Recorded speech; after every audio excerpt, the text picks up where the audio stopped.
क्रूर सिंह की तबाही का हाल शहर भर में फैल गया। महारानी रत्नगर्भा, चंद्रकांता की मां और चंद्रकांता, इन सभी ने भी सुना। कुमारी और चपला को बड़ी खुशी हुई।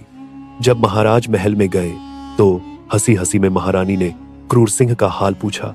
महाराज ने कहा, वह बड़ा बदमाश तथा झूठा था, मुफ्त में लड़की को बदनाम करता था। महारानी ने बात छेड़कर कहा, आपने क्या सोचकर वीरेंद्र का आना जाना बंद कर दिया?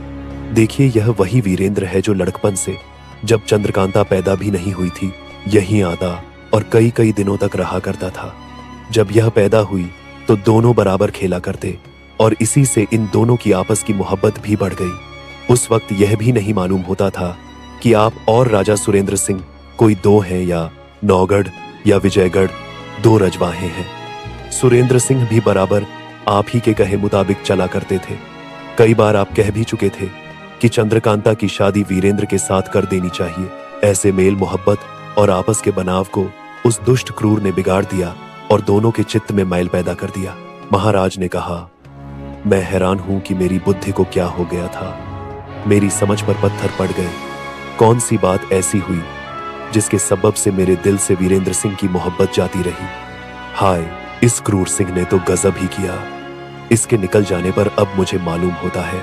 महारानी ने कहा, देखें, अब वह चुनारगढ़ में जाकर क्या करता है। जरूर महाराज शिवदत्त को भड़काएगा और कोई नया बखेड़ा पैदा करेगा। महाराज ने कहा, खैर, देखा जाएगा, परमेश्वर मालिक है। उस नालायक ने तो अपनी भरसक बुराई में कुछ भी कमी नहीं की। यह कहकर महाराज महल के बाहर चले गए।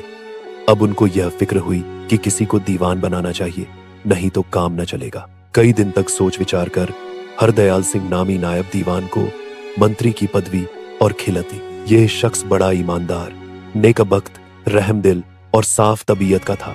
कभी किसी का दिल उसने नहीं दुखाया।